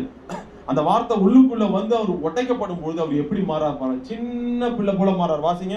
ஆதியாகமம் 9:6. சரி 9:6 எதுல வருது? அவன் நடுங்கி திகைத்து, ஆண்டவரே நான் என்ன செய்ய சித்தமாயிருக்கிறீர் என்றான். அதற்கு கர்த்தர், நீ எழுந்த பட்டணத்துக்குள்ளே போ, நீ செய்ய வேண்டியது அங்கே உனக்கு சொல்லப்படும் என்றார். அப்போஸ்தலர் 9:6 என்ன வாசிங்க? நடுங்கி திகைத்து. பாருங்க, அப்பேற்பட்ட சவுல் கொலை பண்ற அளவுக்கு இருக்கிற அந்த சவுல் எப்படி பொறுமைசாலியா மாறிட்டாருங்க. ஒரே வார்த்தை என்ன சொல்றாரு? சின்ன திடீர்னு ஒரு ரவுடி மாறினா உங்களால நம்புவீங்களா? நீங்க ஒரு பெரிய ரவுடி இருக்கிறாங்க, திடீர்னு மாறி உங்க வீட்டாண்ட வந்து, அம்மா வீட்டுல கொத்தமல்லி இல்ல, கொத்தமல்லி கொடுத்தா கொஞ்சம் நல்லா இருக்கும் அப்படி கேட்டா நீ நம்புவீங்களா? ஏன்பா இந்த ஆளை பார்த்தாலே நடுங்கி ஓடுறவன் திடீர்னு வந்து உங்ககிட்ட ஒரே நாள்ல மாறி போயிட்டு, அம்மா கொத்தமல்லி இல்ல காணா, நீ என்ன பண்ணுவீங்க? நீங்க உங்களை தாங்க கேட்கறேன், என்ன பண்ணுவீங்க? கொடுத்து அனுப்பிச்சிருவீங்களா? சமைக்கிறதுக்கு கொத்தமல்லின்னு ஒரு ரவுடி மனம் தெரிஞ்சு கேட்டா என்ன பண்ணுவீங்க? கொடுப்பீங்களா? பார்த்தாலே அவனை பார்த்தா ஒரு பக்கம் இப்படி திரும்பிட்டு போகணும். இந்த நம்ம இவனா இப்படி மாறிட்டான், ஆச்சரியப்படுவோம் பட மாட்டோமா? பவுல் அப்படிதாங்க மாறினாங்க. ஒரே நைட்ல நம்ம கர்த்தருடைய இந்த வார்த்தை என்ன பண்ணிச்சு? அவரை சின்ன குழந்தை போல மாறிட்டாரு. ஆண்டவரே நான் என்ன செய்ய? அவ்வளவு பெரிய ரவுடி. அப்படிதான் நீங்க பார்க்கணும். சும்மா சாதாரணமான விஷயம் கிடையாதுங்க. கர்த்தருடைய வார்த்தைக்கு அவர் இடம் கொடுத்தவர், அந்த சிலுவையின் வார்த்தைக்கு இடம் கொடுத்தவர். கண்டிப்பாக அவர் தன்னை என்ன பண்ணாரு? தன்னுடைய சுயம் அங்க உடைக்கப்பட என்ன பண்ணாரு? அதனால்தான் அங்க நீங்க தொடர்ந்து வீட்டுல போய் வாசிங்க. மாம்சத்தோடும் ரத்தத்தோடும் அவர் சிந்திக்காம கர்த்தர் சொன்னபடி அவரு தன்னுடைய மாம்ச பந்தங்களான வேற எந்த காரியம், எந்த சொந்தத்துக்கும் எதுவும் போகாம, மாம்ச சிந்தைக்கு இடம் கொடுக்காம ஆவின்படி நடக்க என்ன பண்ணாரு? தன்னை விட்டு கொடுத்தாரு. ஹல்லேலூயா. அதனாலதான் அவர் வந்து சுயம் உடைக்கப்பட்டாரு. இன்னைக்கு பவுல் வந்து ஒரு பெரிய சாட்சியா இருந்தாரு. அவர் தான் இந்த நம்ம வாசிச்சுட்டு இருக்கிற கலாத்தியர் எழுதுனது யாரு பாருங்க? ஒரு பெரிய கோபக்காரர் தான் எழுதியிருக்கிறாரு. யார் எழுதுனது கலாத்தியர்? ஒரு பெரிய கோபக்காரா இருந்த பென்யமீன் கோத்திரத்துல இருந்தவர் தான் அவர் எழுதியிருக்கிற சாந்தத்தை பத்தி இத்தனை கண்டுபிடிச்சு எழுதியிருக்கிறார். இதெல்லாமே கண்டுபிடிச்சு கர்த்தர் கொடுத்தது. எத்தனை பேர் நம்புறீங்க? இத்தனை நிருபங்கள் எழுதியிருக்கிறாருன்னா அவர் எவ்வளவு நிதானமா இருக்கிறாரு பாருங்க. கர்த்தர் பாருங்க, ஒரு கோபக்காரரை எப்படி மோல்டு பண்ணி பரிசுத்தவனா மாத்திட்டார் பாருங்க. அப்ப உங்களை என்னையும் மாத்த மாட்டாரா? அவர் போராடு ஒரு பேசுறாரு ஒரு இடத்துல, நல்ல போராட்டத்தை எல்லாத்தோட போராடினாருங்க, மாம்சத்தின் கிரியைகளோட போராடினாருங்க, ஜெயிச்சாருங்க. அவர் தாங்க மாம்சத்தின் கிரியைகள் வெளியரங்கமா இருக்குன்னு சொல்றாரு. இத்தனை காரியங்களோட போராடி ஜெயிச்சு அவர் நின்று பேசுறாரு. இது முதல் எனக்கு நீங்களும் நானும் அதை பெறத்தான் இன்னைக்கு நான் பேசிட்டு இருக்கிறேன். இன்னைக்கு நம்ம வந்து இலக்கை மாற்றி போயிடக்கூடாதுன்றதுக்கு தான் பேசிட்டு இருக்கிறேன். ஹல்லேலூயா. பவுல் போன்றவர்கள் அவ்வளவு வைராகமா இருந்தாங்க. அவருக்குள்ள எப்படி கசப்பு போச்சு யோசிச்சு பாருங்க. சத்திய வார்த்தை முதல்ல, நான் சத்தியம் என்னும் கச்சை என்னது முதல்ல, நான் சத்திய வார்த்தை உள்ளுக்குள்ள அவருக்குள்ள நான் கேட்ட நியாய பிரமாணங்கள் வேற, அங்க அதுல சொல்லப்பட்ட அந்த மேசியாவாகி இயேசு பேசுகிற வார்த்தைகள் வந்து அன்பு ததும்புகிற வார்த்தைகளாக அவரை நோக்கி வருகிறதை அவர் பார்க்கும் பொழுது ஓ இது டோட்டலாவே வேற மாதிரி இருக்கு, மாம்சத்துக்கும் இதுக்கு சம்பந்தமே இல்லை, தன்னை வந்து மாத்திக்கிட்டாரு. ஆண்டவரே நான் என்ன செய்ய, அந்த வார்த்தை அவரை உடைச்சு போட்டது, முள்ளில் உதைக்கிறது உனக்கு. ஏன்னா அவர் எந்த மாதிரியான கோணத்துல பார்த்துருக்காரு எனக்கு தெரியல. ஏன்னா அவர் கொண்டு கூட போட்டிருக்கலாம், அவர் யோசிக்கலாம்ல. என்ன அவரு மானத்திலிருந்து வந்த ஒரு ஒளி, திடீர்னு அவர் பேசின அந்த வார்த்தை என்ன, அவரு நான் பண்ண துணிகரமான பாவங்களுக்கு என்ன அவர் என்ன பண்ணிருக்கலாம், கொண்டு கூட போட்டிருக்கலாம். ஆனா அவரு கொல்லல. அவர் என்ன, நான் மரணத்துக்கு ஏதுவான பாவி, என்னை அவர் கொல்லவில்லை, அவர் என்னை மன்னித்தார். கரங்களை தட்டி தேவன் அந்த பயன்படுத்தலாமா, என்னை மன்னித்து மறுவாழ்வு கொடுக்கிறார். ஐயோ இனியும் என் வைராக்கியம் ஒரு மண்ணும் கிடையாது. ஆண்டவரை நான் என்ன செய்ய,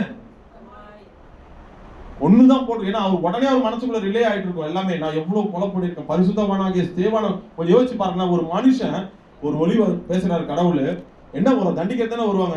நீ ஸ்தேவான கொன்னுட்ட, பரிசுத்தவானாகிய ஸ்தேவான கொல்றதுக்கு நீ அங்க வந்து என்ன பண்ணிருக்க, கட்டுறதுக்கு நீ அவனுக்கு இடம் கொடுத்து நீ அது ஒரு காரணம். மனசுல ஓடி இருக்கலாம், ஐயோ நான் கொல்றதுக்கு நான் வந்து ஒரு காரணம் ஆயிட்டேனே, எனக்கு நிச்சயமா சாவுதான் நினைச்சுப்பா, நினைக்க மாட்டாரா. ஆனா அவர் அப்படி பண்ணல, வாழ்வு கொடுத்தார். அல்லேலூயா.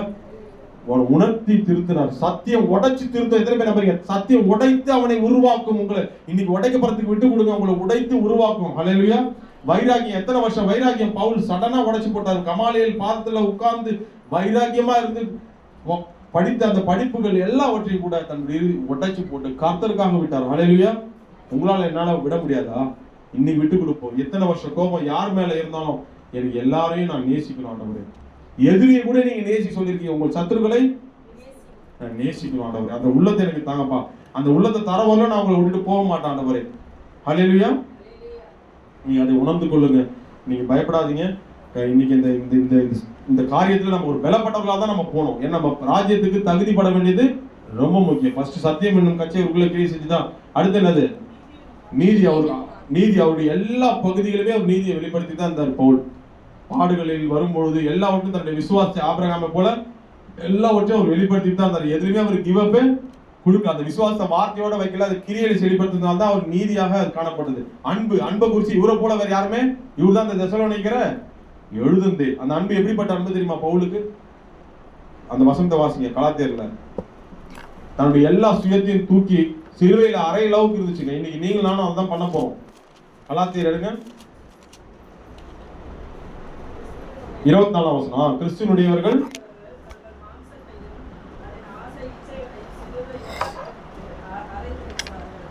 அறைந்திருக்கிறார்கள். ஆமென். இன்னைக்கு நீங்கள் நானும் இத்தனை மாம்ச கிரியைகளும் எதுல போட்டு அறையணுமா? இந்த பவுல் அந்த அன்பு, தேவன் மீது அன்பு இருந்தனாலதான், இந்த தேவன் நிமித்தமா இத்தனை பேருக்கு நான் சத்தியம் சொல்லணுமே, மக்கள் மீது அன்பு இருந்தனால்தான் அவர் என்ன ஆனாரு, என் சுயம் இருந்தா அதுக்கு தடையாடு, என் கோபம் இருந்தா, என் வைராக்கியம் இருந்தாலும் இதெல்லாம் வேலைக்கு ஆகாது, என்ன பண்ண அதெல்லாம் தூக்கி. அதனாலதான் இவருக்குள்ள இத்தனை காரியங்கள், சர்வாயுதவரங்கள், சத்திய வார்த்தைகள், சத்தியத்துக்கு வைராகியம் பாராட்டுறாரு. ஒரு பாருங்க, சத்தியத்துல இதே கலாத்தியர்ல நீங்க 1ஆம் அதிகாரம் எடுத்து வாசிங்க. அந்த சத்தியம் என்னும் கட்சியை எப்படி அவர் அடுத்து அவிழ்ந்து விழாத அளவுக்கு அவர் வச்சிருந்தாருங்க. அந்த கட்சியை அவர் எப்படி பேசுறாரு பாருங்க. மனுஷரால் அல்ல, அதுல வேறு ஒரு சுவிசேஷம் கிடையாது. அது மாத்திரம் இல்ல, என்ன சொல்றாரு, இல்ல நாங்கள் உங்களுக்கு பிரசங்கித்த சுவிசேஷத்தை அல்லாமல் நாங்களாவது வானத்திலிருந்து வேறு ஒரு தூதனாவது வேறு ஒரு சுவிசேஷத்தை உங்களுக்கு பிரசங்கித்தால் அவன் சபிக்கப்படனா இருக்க கடவன். அவன் அந்த அளவுக்கு சத்தியத்தை என்ன பண்ணாரு, இம்பார்ட்டன்ட் கொடுக்குறாரு. அது மாத்திரம் இல்ல, 10ஆம் வசனத்துல, இப்போது நான் மனுஷரையா தேவனையா யாரை நாடி போதிக்கிறேன், மனுஷரையா பிரியப்படுத்த பாக்குறேன். நான் இன்னும் மனுஷரை பிரியப்படுத்துகிறேன் என்றால் நான் கிறிஸ்துவின் ஊழியக்காரன் அல்லவே. இந்த வைராக்கிய சத்தியம் உள்ளுக்குள்ள இருந்ததுனால தாங்க அவர் கோபமும் படலை எதுவும் பண்ண. ஏன்னா இந்த சத்திய வார்த்தைகள் உள்ளுக்குள்ள இருக்க அவர் உள்ள நீதி, அதை வெளிப்படுத்துகிற நீதி இருந்துகிட்டே இருக்கும், அன்பு இருந்துகிட்டே இருக்கும். அதுக்காக எல்லாத்தையும் விட்டு கொடுப்பாங்க. கோபம், ரோஷம் எல்லாத்தையும் பவுல் விட்டுட்டார். எல்லாத்தையும் எங்க போட்டாராம், சிலுவையில அணிஞ்சிட்டார். அந்த அன்பு என்ற கனி ஆட்டோமேட்டிக்கா அவருக்குள்ள கவசமாவே அணியப்பட்டது. ஹல்லேலூயா. இதை நீங்க மறந்துடாதீங்க. இந்த கசப்பு எடுக்க முடியலையா, இன்னைக்கு உங்களுக்கு நான் ஷார்ட்கட் சொல்ல போறேன். ஒரு மோசேவை கூட கொஞ்சம் யோசிச்சு பாருங்க. மோசே எப்படிப்பட்டவரா இருந்தாருங்க? எகிப்தியனை கொன்னுட்டாரு. என்னது, எகிப்தியன் தான் எதிரி தான். இன்னும் எகிப்தியன் என்ன பண்ணிட்டாரு, கொன்னுட்டாரு. கொலைப்பழி எதுல இருக்கு, கையில ரத்தத்துல, கையில என்ன இருக்கு, ரத்தக்கரை இருக்கு. அந்த மனிதரை குறிச்சு வேதம் என்ன சொல்லுது தெரியுமா, நீடிய சாந்தம் உள்ளவர். கரங்களை தட்டி தேவனை மயமுதலாமா. உங்களால உங்களை மாத்த வர மாத்த மாட்டாராம். பழைய ஏற்பாட்டிலே அப்படி தேவன் மாத்தினாரா? நம்மளை மாத்த மாட்டாரா? கொலை பண்ண அந்த மனுஷனை குறிச்சு பின்னால அத்தனை ஜனங்களை வழி நடத்தி, எப்படி வழி நடத்துறது மாத்திரம் இல்லாம அவருக்கு ஒரு பேரையும் கடவுள் கொடுக்குறாரு, நீடிய. யாருங்க எப்படிங்க மாத்தினாரு? உங்களுக்கு எக்ஸாம்பிள் சொல்றேங்க. சத்தியம் உங்களுக்குள்ள இருந்துகிட்டே இருந்தா நீங்க சாந்தமாயிடுங்க, கோவப்பட மாட்டீங்க அடுத்தவங்கள. ஏன்னா சத்தியம் என்ன வார்த்தை? நம்ம புதிய ஏற்பாட்டின் படி என்ன சத்தியம் சொல்லுங்க பார்க்கலாம். ஆட்டோமேட்டிக்கா அது வந்துடும். உன் இடத்துல நீ அன்பு போல உன் தேவனாகிய கர்த்தர் இடத்தில் அந்த அன்பு இருந்துகிட்டே இருக்கு. அந்த சத்தியம் என்றும் கச்சை, அந்த நீதி, அதை செயல்படுத்தும் போது அது நீதியாகி விடுகிறது. அது செயல்படுத்துகிறதுல பிளஸ் அந்த அன்பு என்னும் அந்த இந்த சொன்ன இந்த 2 கற்பனையுமே என்ன இருக்கு?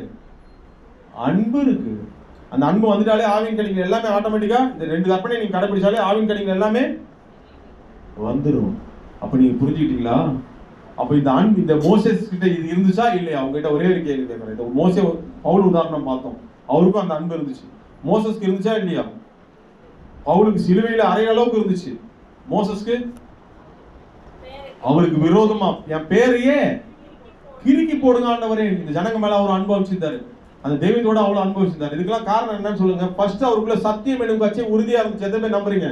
அந்த மனுஷன் எப்பவுமே கர்த்தருடைய வார்த்தையே 40 நாள் எங்க இருந்தாருங்க? கர்த்தரோடவே இருந்து அந்த கர்த்தருடைய வார்த்தையை பெற்றதால தான் சும்மாலாம் நீடிய சாந்தம் பண்ணவங்களாம் ஆகல. கர்த்தரோட சஞ்சரிச்சுக்கிட்டே இருந்ததுனாலதான் அவர் என்ன ஆயிட்டாரு? நீடிய. இன்னைக்கு உங்களுக்கு எனக்கு நான் சொல்றேன், அந்த சத்திய வார்த்தைகளுக்குள்ள இந்த வேதத்தை படிச்சுக்கிட்டே இருங்க, உட்கார்ந்து படிச்சுக்கிட்டே இருங்க. என்ன மாத்துறதே இந்த சத்தியம் என்ற இதை படிச்சுக்கிட்டே இருங்க, என்ன மாத்திக்கிட்டே இருக்கும். நேற்று கூட தெசலோனிக்கர் படிச்சேன், சீக்கிரட்லாம் ஓபன் பண்ணி கொடுத்தாரு. இந்த மாதிரி காரியம் தெசலோனிக்கர் படிக்க படிக்க படிக்க படிக்க ஆவியானவரே நீ பரிசுத்தம் உள்ளவர்கள் ஆக வேண்டும் என்பது உங்களுடைய சித்தமா இருக்குதாப்பா, பயமா இருக்குப்பா, நான் தகுதியே இல்லப்பா அப்படின்ற ஒரு பயம். அதோட உணர்ந்து நீங்க ஐக்கியப்படுத்தி படிங்க, நீங்க சாந்தமா மாறிடுங்க. ஹல்லேலூயா. எவ்வளவு ஜனங்க இருக்கிறாங்களே, அந்த ஜனங்கள்லாம் அழிஞ்சிட்டு இருக்கிறாங்களே, இயேசு அறியாம, அந்த பாரம் உங்களுக்கு வந்துடும். யார் மேலேயும் உங்களுக்கு கோபம் வராது. சத்தியம் உங்களுக்குள்ள கிரியை செய்ய இடம் கொடுங்க, அது நீதியா வெளிப்படும். அன்பெனும் கட்சியம், அன்பெனும் மார்க்கவசமா உங்களுக்குள்ள இருந்துகிட்டே இருக்கும். ஹல்லேலூயா. நீங்க மனதில் கொள்ளுங்க. இந்த கசப்பு போனா என்ன பண்ணணும் பிரதர்? அதுக்கு ஒரே மட்டும் நான் சொல்லிட்டு நான் முடிக்க போறேன். களியாட்டு வெறின்றதை ஷார்ட்டா சொல்லிட்டு முடிக்க போறேன். கசப்பு இருக்கா? 30 வருஷம் கசப்பு உங்களுக்குள்ள இருக்கா? யார் மேலேயாவது? இல்ல 50 வருஷமாவே இருக்கட்டும்ங்க, கலங்காதீங்க. இன்னைக்கு அந்த கசப்பை வேற எடுத்து போட யாரால முடியும்? கர்த்தரால முடியும். தேவனுடைய ராஜ்யத்தை போகிறதுக்கு தடை பண்ணுது ஆண்டவரே. பாருங்க, ஒரு உதாரணத்தை மட்டும் சொல்றேன். இது ஸ்பிரிச்சுவலா நீங்க எடுத்துட்டு வாங்க. யாத்திராகமம் 5ஆம் அதிகாரம் 24-25 கசப்பு கலந்த மாறா என்னதுங்க? அங்க என்ன வாசிங்க? யாத்திராகமம் 5. இந்த கோபமும் பொறாமையும் நம்மளை விட்டு போகணும், அந்த கசப்பெல்லாம் நம்மளை விட்டு வேறு எடுக்கப்படணும்னா ஸ்பிரிச்சுவலா உங்களுக்கு நான் ஒரு ரீசன் சொல்ல போறேன். யாத்திராகமம் 5:24-25 இல்லப்பா, இல்ல 24-25 இல்லையா? அதுல கசப்பு என்னும் யாத்திராகமம் 15 எடுத்து 15:24-25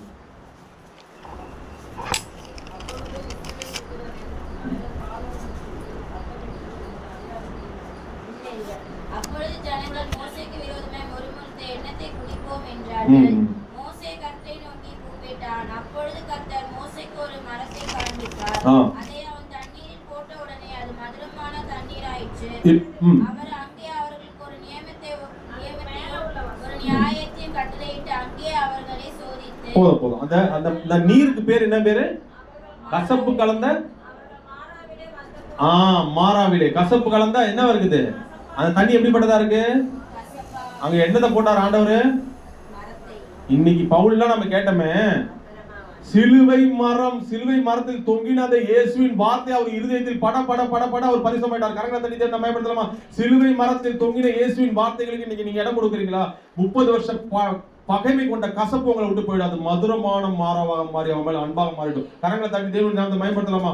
இன்னைக்கு யார் மேல பகை? பக்கத்து வீட்டுக்கார மேல பகை, வீட்டுக்குள்ள பகை, பையன் மேல, அம்மா மேல, சகோதரர் மேல பகை. இந்த கசப்பை எடுத்து போட இயேசுனால முடியும். அந்த இயேசுவின் வார்த்தை சிலுவையில் தொங்கின அந்த மரத்தில் தொங்கின அந்த வார்த்தை எனக்குள்ள விழட்டும் ஆண்டவரே. என் இருதயத்தை கிழித்து கொண்டு உள்ள விழட்டும் ஆண்டவரே. அந்த கசப்பு கலந்த அந்த மாறா என்னை விட்டு போயிடும் ஆண்டவரே. என்னை ராஜ்யத்துக்கு நீங்க தகுதிப்படுத்துங்க ஆண்டவரே. நீங்க சொல்லி ஒப்பு கொடுத்து பாருங்க, ஆண்டவர் மாத்துவாரா மாத்த மாட்டாரா? இன்னைக்கு விட்டு கொடுங்க, என் தெய்வம் கண்டிப்பாக மாற்றுவார். இது ஒரு ஸ்பிரிச்சுவல் உதாரணமா உங்களுக்கு காட்டுறேன், லிட்டரலா நடந்த ஸ்பிரிச்சுவலா காட்டுறேன். இன்னைக்கு நமக்கு சிலுவை மரம் என்ற அந்த மரத்தில் தொங்கினவர் யாருங்க? அந்த இயேசுடைய வார்த்தை உங்களை மதுரமாக்கிக்கிட்டே இருக்கும். எத்தனை பேர் நம்புறீங்க? உங்களை தேன் போல உங்களை நல்ல குணங்களாக உங்களை மாத்திரும். கேரக்டர் கசப்பா இருந்தாலும் அதை மாற்றி விடும். ஹல்லேலூயா. இதை விசுவாசிப்பீங்களா? ஓகே. இப்போ நம்ம இத்தனை காரியங்களை நீக்கிறதுக்கு ஃபர்ஸ்ட் அடிப்படை வேற எடுக்க சொன்னோம். என்ன வேறு? 2 பேர் காட்டினேன். பொறாமை. இது எடுக்கிறதுக்கு நம்ம என்ன சொன்னேன்? சத்தியம் என்னும் கச்சை, நீதி என்னும் மார்க்கவசம், அன்பு என்னும் மார்க்கவசம். இது இருந்தாலே ஆட்டோமேட்டிக்கா மற்ற எல்லாமே வந்துடும். ஓகேவா? அதுக்கு தான் உங்களுக்கு உதாரணம் கூட காட்டினேன். ஒரு பையனை வந்து ஒரு எக்ஸாம்பிள் கூட சொன்ன பாருங்க. ஒரு பையன் வந்து கெட்டு போறான். ஒரு அப்பா வந்து வளர்க்குற, ரொம்ப பாசமா வளர்க்குறாருங்க. ஒயின் ஷாப்புக்கு போறான், குடிக்கிறான், கெட்டு போறான்னு வச்சுங்க. அப்புறம் வந்து சீட்டாடுறான் கும்பலோட. அந்த அப்பா என்ன பண்ணணும்? முதல்ல ஒயின் ஷாப்ல போயிட்டு, இனிமேல் என் பையனுக்கு பாட்டில கொடுத்தா அவ்வளவுதான் உன்னை அப்படின்னு சொல்லி திட்டணுமா? இந்த சீட்டாடுற நண்பர்களை போயிட்டு, இனிமேல் அவங்ககிட்ட வந்தா உன்னை அவ்வளவுதான் உதச்சிருவேன் அப்படி சொன்னா சரியாயிடுமா? அவன் இங்க இல்லைன்னா பக்கத்துல போவான். ஃபர்ஸ்ட் என்ன பண்ணணும்? பாக்கெட்டு மணியை கட் பண்ணணும். என்னது? அது போலதான் இப்ப நான் சொன்ன காரணம். பேசிக்க நீங்க எடுத்துட்டாலே மத்த எல்லாமே பாக்கெட்டு மணியை கட் பண்ணாலே அவன் என்ன ஆயிடுவான்? கட் பண்ணி அவனுக்கு ஆலோசனை சொல்லணும். அப்ப என்ன ஆயிடுவான்? அவன் மனம் திருந்துவான். நீ ஒவ்வொரு இடத்துலயா போய் திருத்தினா அவன் பக்கத்து ஊர்ல போய் தப்பு பண்ணுவான். மாத்த முடியுமா? அப்ப என்ன பண்ணும்? பாக்கெட்டே கட் பண்ணிடு. என்னது? பாக்கெட்டே கொடுக்காம நீ பொறுமையா உட்காந்து அவனுக்கு சொல்லு. தேவைப்படுறப்பதான் அவனுக்கு காசு தருவேன். அது ஒரு எக்ஸாம்பிள் தான். அது போல கர்த்தருடைய சமூகத்துல இந்த இப்ப நான் காட்டுனதெல்லாம் வேர் தான். இந்த வேர் ரெண்டுத்தையும் கட் பண்ணாலே ஆட்டோமேட்டிக்கா நீங்க ஒவ்வொரு இடத்துலயா போய் நீங்க பார்க்கறத விட இந்த வேரை கட் பண்ணாலே பில்லி சுண்ணியங்கெல்லாம் நம்ம யாருமே போக மாட்டோம். பகைகளும் இருக்காது, வைராக்கியங்களும் இருக்காது. ஓகேவா? அதுக்கு தான் இந்த உதாரணங்களை காட்டினேன். கடைசியா 2 காரியம் என்ன காட்டினது வந்து வாசிங்க. ஆமா, பெட்ரோலிசம், வெறிகள். இப்போ நான் இத்தனை காரியங்கள் சொன்னேன். என்ன சொன்னேன்? இப்போ இந்த மாம்சத்தின் கிரிகள் எத்தனை இருக்குங்க? கிட்டத்தட்ட 17 காரியங்கள் இருக்கு. இது எல்லாத்துலயுமே பொருந்தக்கூடியது ஒன்னே ஒன்று தான். எல்லாத்துலயுமே நீங்க ஒண்ணு ஃபிட் பண்ணலாம். என்ன சொல்லுங்க பார்க்கலாம்? வெறி, கோப வெறி, காம வெறி, எல்லாத்துலயும் நீங்க வெறிய ஃபிட் பண்ண முடியும். அந்த அளவுக்கு வெறியானது மோசம். வெறின்றதை நம்ம பொதுவா சொல்லிட்டோம். ஒரே குடி வெறி, குடிகாரன் நம்ம அவ்வளவுதான் திட்டுறோம். கிடையவே கிடையாது. எல்லாமே ஒவ்வொரு வகையில வெறி. சில பேர் வெறின்னா என்ன தெரியுமா? அதை அடைஞ்சே தீரணுன்றதுதான். ஆமா ஆமா, ஒரு காரியத்தை செஞ்சே தீரணுன்றதுக்கு பேர் தான் என்னது? வெறி. என்ன சொன்ன? ஒரு காரியத்தை செஞ்சே தீரணும். நான் ஊருகா இருந்தாதான் எனக்கு வயிறு இறங்கும். ஊருகா வெறி. என்ன வெறி? குடிகார அவனை மட்டும் தான் நம்ம சொல்றோம். ஊருகா இருந்தாதான் என் உடம்பு, என் வயிறு எனக்கு இறங்கும். நான் ஒரு காலத்துல அப்படிதான், பொங்கல் இருந்தாதான் நான் சாப்பிடுவேன். நான் சாப்பிட மாட்டேன்னு அவளுக்கு. அப்ப எனக்குள்ள ஒரு வெறி இருந்துச்சு அன்னைக்கு ஞாயிற்றுக்கிழமை. அது ஒரு வெறி. நம்ம வெறின்னு மத்தவங்கள தான் சொல்றோம். பொங்கல் வெறி பாருங்க, ஊருகா வெறி. சில பேருக்கு ஊருகா இருந்தாதான் சாப்பிடுவாங்க. எதுவும் அது ஒரு அடிமைத்தனம். நமக்கே தெரியாம நம்மளை வெறியாக நம்மளை ஆட்கொண்டு இருக்கிறது. இந்த வெறியெல்லாம் நம்ம என்ன பண்ணோம்? அகற்றி போடணும். இதுவும் என்ன பண்ணா ஒரு காலத்துல என்ன அந்த வெறியை அடைஞ்சே தீர்வன்ற அந்த எண்ணம் வரும் பாருங்க. அந்த பண வெறி. அந்த வாலிப இயேசுநாதர் கிட்ட வரும்பொழுது அவனால ஏன் வர முடியல? என்ன காரணம்? ராஜ்யத்தையும் அடைய முடியல. ராஜ்யத்துக்குரிய வார்த்தைகளை பண ஆசை வெறியா அவனுக்குள்ள அவருக்கே தெரியல. இந்த நாயெல்லாம் கடிச்சதுன்னா 6 மாசம் கழிச்சு தான் தெரியணும். பாத்தீங்களா? என்னது பண ஆசை அவரை கடிச்சிருக்கு, அவருக்கு தெரியல. அத்தனை நாள் நான் பரிசுத்தமா அப்படி இப்படி ஜாலியா இருந்தாரு, நல்லபடியா இருந்தாரு. இயேசுநாதர் வரப்பதான் தெரியுது அந்த வெறி முத்தி போயிடுச்சு. நான் ஒண்ணும் பண்ண முடியும். என்ன பண்ணாரு? அவர் ஆட்டோமேட்டிக்கா அந்த வெறியோடவே போயிட்டாரு. இன்னைக்கு நாம என்ன பண்ணோம்? இந்த வெறியை குறிச்சு கவனமா இருக்கணும். மத்தவங்களை குறிச்சு நம்ம தீர்ப்பளிக்கிறத விட நமக்குள்ளேயே பல வெறிகள் இருக்கலாம். அதை குறிச்சு எச்சரிப்பா இருக்கணும். ஏன்னா அதுவும் பரலோக ராஜ்யத்தை தடை செய்கிறது. கவனமா இருக்கும். அதே போல களியாட்டுகள். கடைசியா பாக்குறது களியாட்டுகளுக்கான மெயினான காரணங்கள் என்ன சொல்லுங்க பார்க்கலாம். இப்ப நம்ம பார்த்தோமே இத்தனை காரியங்கள். இதெல்லாம் இல்லாம இருந்தாலே களியாட்டுகள்ன்றது நமக்குள்ள வராது. நம்ம உண்மையான சந்தோஷம் நமக்குள்ள என்ன தெரிஞ்சிச்சுன்னா, போலியான சந்தோஷங்கள் மேல நமக்கு களியாட்டுகள் நம்ம மனசு. மோசேவை அடைத்த தேவன் இஸ்ரவேல் ஜனங்களையும் தான் அடைச்சார். ஆனா மோசே எங்க இருந்தாரு? தேவனுடைய சமூகத்துல. இங்க ஜனங்க என்ன பண்ணிருக்கணும்? எதுல சந்தோஷப்பட்டிருக்கணும்? கர்த்தருக்குள் எப்பொழுதும் சந்தோஷமா இருக்கணும். இப்பதான் ஆண்டிகிட்ட சொல்லுங்க. சந்தோஷம் எங்க இருக்கணும்? எங்க இருக்கணும்? பிலிப்பியர் 4:4 படி கர்த்தருக்குள். அப்ப நம்ம என்டர்டைன்மெண்ட் களியாட்டுகள் அதுல எங்க இருக்கணும்? எதுக்குள்ள யாருக்குள்ள இருக்கணும்? அந்த சந்தோஷமா இருந்தீங்கன்னா கண்டிப்பா அது பிரச்சனை கிடையாது. நல்லா சூப்பரா இருக்கும். அந்த ஜனங்க என்ன பண்ணாங்க? தூங்குவதும் எழுந்துக்கிறதும் விளையாடவும் எழுந்தார்களாம். கேட்கறதுக்கு யாருமே கிடையாது. அந்த கண்ணுக்குட்டி கேட்காது. ஆரோன் உருவாக்குனாரு. அந்த கண்ணுக்குட்டி எதுவுமே ஜாலியா இருக்கு, சந்தோஷமா இருக்கு. அது வாய மூடிட்டு தான் இருக்கும். ஆனா கர்த்தர் அப்படி இல்லை. நீ களியாட்டுகள் தேவனுடைய ராஜ்யத்தை தடை பண்ணுகின்றன. கர்த்தர் அருவருக்கிற களியாட்டுகள் எல்லாம் என்ன பண்ணுது? தேவனுடைய ராஜ்யத்தை தடை பண்ணுது. 1 தெசலோனிக்கேயர்ல படிக்கிறப்போ 1 தெசலோனிக்கேயர் 1:6 வாசிங்க. 1 தெசலோனிக்கேயர் 1:6. எதுல சந்தோஷம்?